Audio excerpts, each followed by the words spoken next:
Radhe Krishna, Shri Gurubhyo Namaha, Srimate Ramanujaya Namaha. Welcome to the Bhakti Rahasyam episode number 28. In our last Bhakti Rahasyam, we discussed about the importance of sadhana or spiritual practice which helps one to progress in one's spiritual life. Of the various sadhanas, Bhakti Yoga or devotion to the Lord is regarded as one of the prime and easier sadhanas to progress in spiritual life. By doing bhakti, one can feel, experience and realize the presence of the Lord in day-to-day life. Now there are absolutely no restrictions or rules to do bhakti. What is required is just a pure heart. Now, bhakti can be done by anyone. There is no restriction or there is no taboo on the profession one practices or what is the status or the position of that person in his or her life. That doesn't determine bhakti. Secondly, the place does not decide bhakti. It's not necessary that bhakti can outpour only in a place of worship. One can do bhakti even staying in their home or working in their office or while traveling or place. Any place is not a constraint. So when there are absolutely no restrictions, there are no place constraints. That is why the great devotees of the past have advocated bhakti as one of the fast track routes to reach the Supreme Lord. Now in our current Bhakti Rahasyam, we are going to see a person who was a charioteer by profession, but that never hindered him from doing Krishna Bhakti. He was the charioteer, personal advisor and a childhood friend of Dhritarashtra, the visually impaired Kaurava king. Tirukolugur Penpillai benchmarks this devotion of this person called Sanjaya, and in her Bhakti Rahasyam to Swami Ramanuja, she says, "Did I enter the private chambers of Lord Shri Krishna like Sanjaya?" So this particular Bhakti Rahasyam is capable of alternative interpretations. Now before going into those interpretations, something about Sanjaya. So Sanjaya was, as I said, the personal advisor to Dhritarashtra. He rode his chariot, and since Dhritarashtra was visually impaired, Sanjaya had to be with Dhritarashtra physically at all times to take care of him. But in his mental level, in his mind, in his heart, was only Lord Shri Krishna. So coming back to the explanation to this Bhakti Rahasya, this is an incident which happens before the Mahabharata war. Now as the war preparations are going on, the Kauravas, mainly Dhritarashtra, had a message which had to be delivered to the Pandavas and Lord Krishna. Now he naturally came to Sanjaya and asked him to deliver the particular message to the Pandava camp. Now on the other side, in the Pandava camp, at that particular moment, Lord Krishna, his consort Satyabhama, Arjuna and his wife Draupadi, they were involved in a particular discussion about the war preparation. Now, this was meant to be a secret meeting, an ultra confidential meeting. So, Lord Krishna had personally informed his security attendants not to let anyone in when this secret discussion was going on. And he had given the security attendants a particular instruction that should there be someone who came to meet Krishna, the security guards were supposed to inform him, take his permission before letting someone in. Now, this was the point in time when Sanjaya came with the message which Dhritarashtra had given. So, he first goes to the security attendants, tells them that he has to meet Lord Krishna for delivering an important message.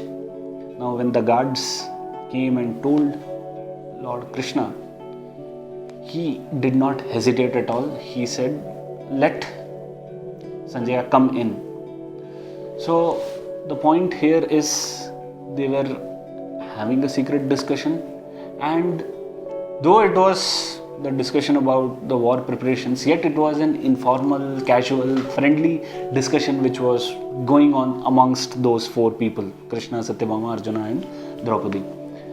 So, being in a casual conversation, it was happening in the private chambers of Lord Krishna, and they were seated in an informal manner, like all the four people were sitting on Krishna's bed and they were talking. So normally if we were to be involved, or we are in such a situation where we are discussing very important, yet we are in a casual discussion, what would happen if someone were to say knock the door? So we would first understand who that person is, and if that person is very close to us, a very close friend or a relative, we won't change our informal posture and setting, right? We would be still in the same position, and then when the close friend or relative comes in, they too join the discussion with the in that casual tone or informal posture.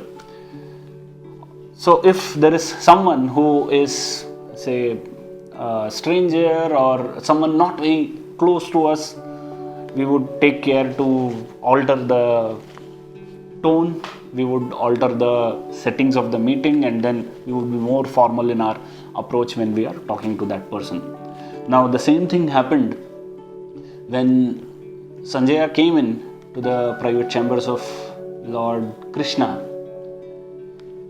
The four people did not change their posture or tone at all. They were still casual. They asked Sanjaya to come in. Sanjaya delivered the message, and Krishna acknowledged whatever Dhritarashtra had to say.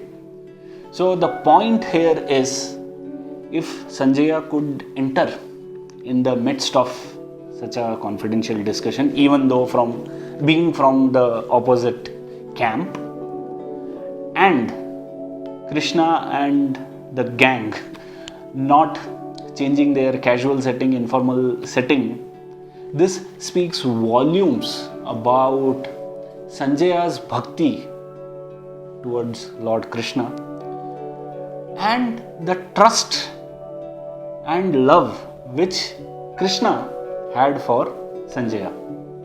So this is the point which captures Tirukolur Penpillai's attention. Now, see her eye for detail. Wouldn't she have poured into the Mahabharata to, first of all, read this particular incident and interpret it in this way, that Sanjaya could enter the private chambers, and yet the Lord never objected to it, and he didn't even change himself and come in a formal setting. So that was her comparison, that if Sanjaya did not enjoy the trust of the Lord to that extent, he couldn't have entered the private chambers. Now she feels, am I Sanjaya? Am I so devoted to the Lord that the Lord is trusting me and allowing me to come inside his private chamber? I have not even stepped into the main sanctum of the temple in Tirukkolur. So what is so great about me in staying back in Tirukkolur, which is a great place?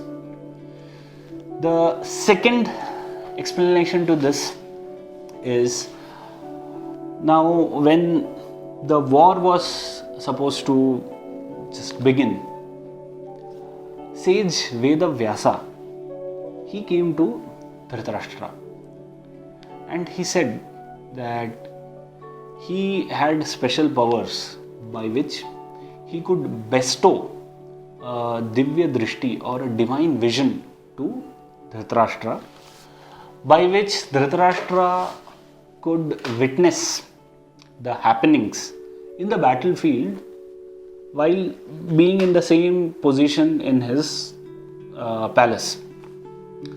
Now Dhritarashtra was very clear. He did not want to see his family getting destroyed or ruined. So this means Dhritarashtra at the outset, he knew the outcome of the war. He knew that he was on the side of Adharma and the Pandavas and Krishna were fighting for the Dharma. So he felt that it was not proper for him to see his entire family getting destroyed in front of his own eyes. But still, he was curious enough to see, or he wanted, say, a live telecast of what was happening in the battlefield. So he gave a suggestion to Vedavyasa that he's in a conflict he doesn't want to see, yet he wants to know what is happening in the battlefield. So he chose Sanjaya. He says, anyway, if you can bestow a divine vision to me, why don't you do it to Sanjaya? Let him sit near me, let him witness what is happening in the battlefield, and then he can narrate the happenings minute by minute telecast to me. So Sanjaya, for him it was a pot of gold, or whatever we call that. He considered himself the most fortunate at that particular moment. All his life he had to be physically with Dhritarashtra but mentally with Krishna. He could never go and be with Krishna physically, yet at this moment Vedavyasa gave him that vision by which he could see the entire happenings on the battlefield. And this is very crucial because the Bhagavad Gita happened in the Mahabharata, in the Kurukshetra war, and Sanjaya was able to see Lord Krishna delivering the sermons of Bhagavad Gita to Arjuna. How fortunate he was. In fact, the point worth mentioning here is in the 11th chapter of the Bhagavad Gita. It's called the Vishwarupa Darshana. It so happens that the Lord expands his form and he shows that expanded form to Arjuna, where Arjuna can see everything within Krishna. So that helps in dispelling whatever ignorance or doubts which Arjuna had. So when he saw everything in Krishna, he was at peace. Now Sanjaya was the only one apart from Arjuna to witness this great event of the Lord expanding himself. And he gave even these minute details of what he saw, that is contained in the 11th chapter of the Bhagavad Gita. So in a way, if we are able to read or experience what the Lord showed to Arjuna in his expanded form or in the Vishwarupa, we have to credit or thank Sanjaya for this. So, this is the alternative explanation to this Bhakti Rahasya, where Sanjaya, again, because of his bhakti, because of the trust he enjoyed with Lord Krishna, he was able to witness the entire Gita as it is, and he went on narrating to Dhritarashtra, and that formed the basis for Vedavyasa to write the Gita, which is available to all of us, and it is also one of the sadhanas. Reading the Bhagavad Gita is one of the sadhanas to do spiritual progress. So again, it's all due to the special vision which Sanjaya enjoyed.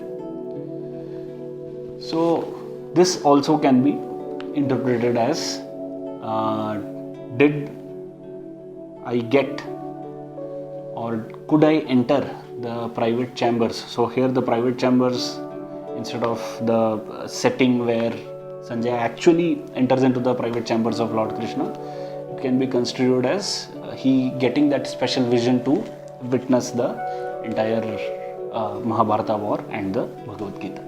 So Tirkolur Pen Pillai catches this point that I never had this level of devotion, that I could either enter the private chambers or I could witness Lord Krishna's Gita like Sanjaya did.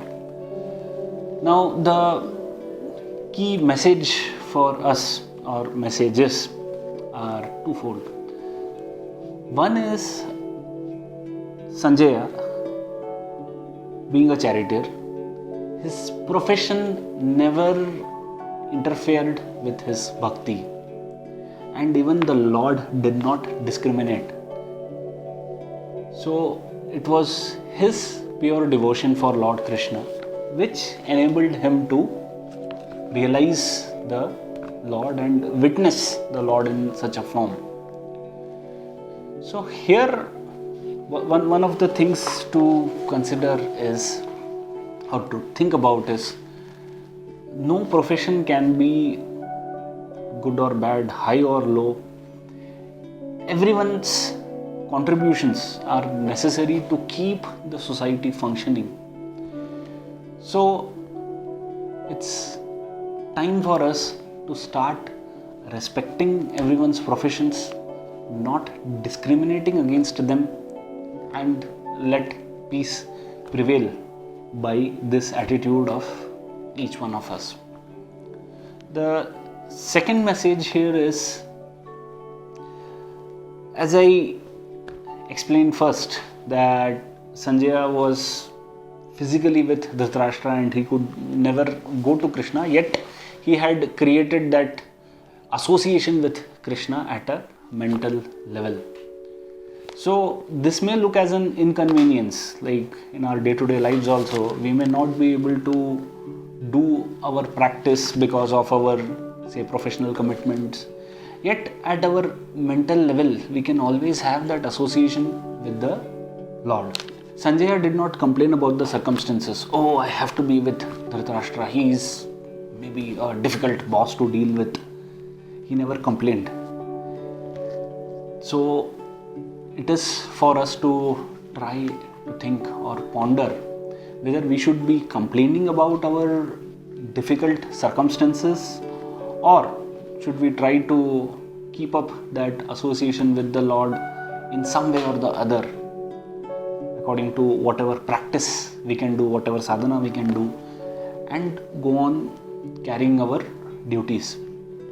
It may sound as an inconvenience in the short term, but indirectly, any situation, any person is benefiting us in the long term. Like in this case, short term, Sanjaya couldn't meet Krishna, but in the long term, he had the best moment of experiencing Krishna through witnessing the Gita. So people and circumstances will definitely benefit us in the long run. It's only we who are impatient and with instant gratification of short-term benefits, we fail to see the long-term vision or the long-term benefits. So those were a couple of points to ponder about from the incidents from the life of Sanjaya. So that's all from our Bhakti Rahasyam number 28. So stay blessed, stay devoted and stay tuned for our next Bhakti episode. Radhe Krishna, Shri Gurubhyo Namaha, Srimate Ramanujaya Namaha.